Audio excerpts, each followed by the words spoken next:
Hey guys, Dan here from Spurs HQ. Welcome to part 1 of my 2019 to 20 Premier League predictions. We're going to go from 20th to 16th place in this one. Just a quick disclaimer here before I start. I just want everyone to know that this is my opinion. This is what I think will happen. I do apologise if I put your team in 20th and you'll think they're going to finish in 15th. I'm sorry, this is just what I think. So let's get started. In 20th place, I've got Sheffield United. Sorry, Sheffield United fans. They did very well to get promoted last season. And I think Chris Wilder is a good manager. You know, his system for Sheffield United it worked quite well in the Championship. But he wants to play that same system this year in the Premier League. And I just don't think, if they do that, I think they're going to get battered. I'm sorry, but I really do. They've got an aging squad now. Some of their players aren't good enough yet now anymore. I just don't think their squad is good enough to stay up and finish anywhere else in the league, really. It doesn't have enough quality for me. And they've brought in some signings of Ollie McBurney from Swansea, not proven in the Premier League. Phil Jagielka, he will be good, I think, for experience and to help the defence, solidify a little bit. But he's not as good as he was, is he? Dean Henderson back on loan, that will be good. He's a good goalkeeper for them. And Ravel Morrison, now he could be very good and keep them up single-handedly, or he could not turn up and there'd be no point in buying him.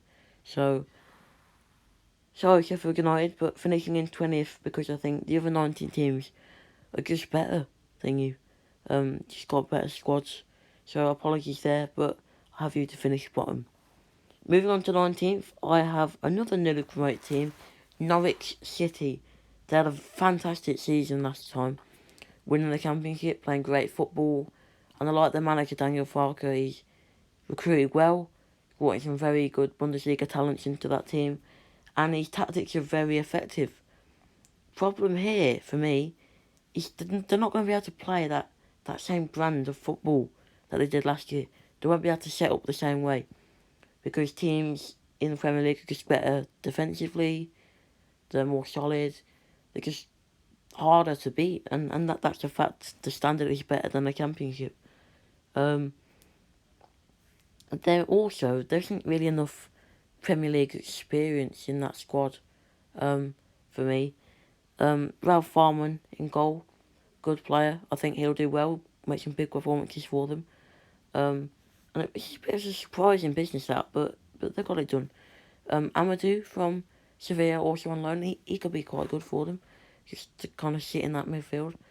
They've got some good players in Emi Buendia, Timu Puki, Onel Hernandez, but the big thing for me is they're not going to be able to play it the same way, and I don't think they really have any alternatives. So for that reason, I'm putting Norwich in 19th.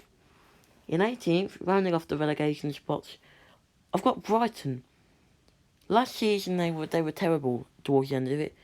I mean, as I'm recording now, they've only won two. They've won 2 Premier League games in 2019.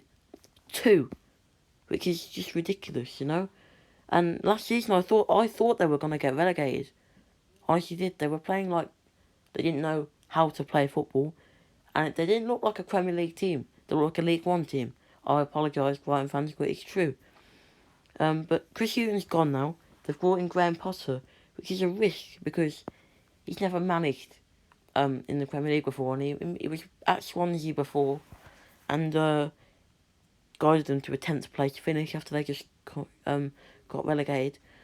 But I'm not going to write Graham Potter off though, because if he's never managed in this league, how do we know what kind of manager he is and what his team will be like? But I just think the players having to adapt to the new style of football that Graham Potter will bring, I just think that will be the reason they get relegated. They just won't be able to adapt enough. The business they've done is not brilliant, is it? Leandro Trossard, he could be quite a good player. I think he might be handy, technical, fast player, maybe. Neil Maupay from Brentford.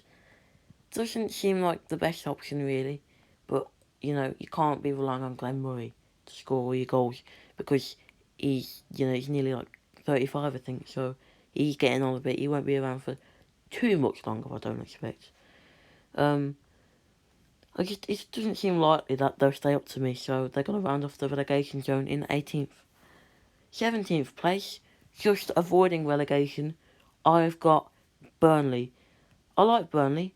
They don't play very nice football for me, but it gets some results. It keeps them in the league. That's all that matters. Sean Dyche is a good manager. He's a solid manager. I think now you won't expect the Sean Dyche team to get relegated because of how solid they are, how they're set up. The reason I've got them so low as to where they finished last year, I think they finished about 12th, is because the team just it's not strong enough. Now, it's not as strong as the rest of the teams around them, and they've built up their squads a bit, which made them a bit better, and Burnley haven't. So I think they'll drop down to 17th. They brought in Jay Rodriguez and Danny Drinkwater. Jay Rodriguez he's a good striker for West Brom, but is he that good in the Premier League? I'm not so sure. They brought in Danny Drinkwater on loan for Chelsea. Think he will do okay, but I don't think he'll be playing that regularly. I think he'll be a squad player. I think that's what he's brought in for. And they've lost Tom Heaton, which last season, without him in the team, they weren't as good. When he came back, that they were better and they started to get more results and they started to get more points on the board. And they've lost him to Aston Villa now. So for that, I just don't think they're going to be as good.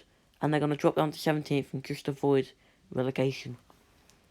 In 16th place, I've got Newcastle United, who have just signed Andy Carroll. Re-signed Andy Carroll, which is good from Steve Bruce to try and get fans on the side. I see what he's done there.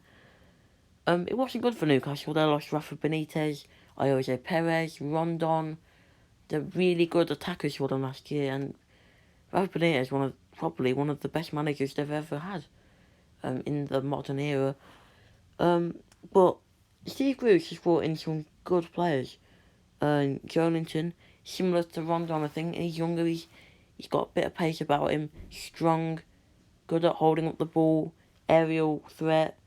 And Alan Saint-Maximin from Nice is a good piece of business for Newcastle because he's quick and he's a bit skillful, and I think he'll do quite well for them. On the wing, their defence is more than good enough to stay up. Nothing new there. So actually added some players in. Jamal Lascelles, Fabian Schär, they're good centre backs. They'll do okay, I think, in the league. And the midfield is okay. They've got options in Almiron, Shelvey, Ki-Sung Young. Sean Longstaff, I expect to see him play maybe a little bit more this season because he needs to build up his game, because otherwise he won't be valued at 50 million like Man United said it is. But yeah, I don't expect to see them get relegated. I expect to see them in the relegation zone at certain points in the season, but I think that they'll get enough points and enough wins to stay up. So anyway, guys, thank you for watching part 1 of my Premier League predictions. Part 2 will be up soon. If you enjoyed, don't forget to like, comment, and subscribe. You don't have to comment, actually. Forget that. But, yeah. Thank you for watching. I will see you in the next one. Go on, use words.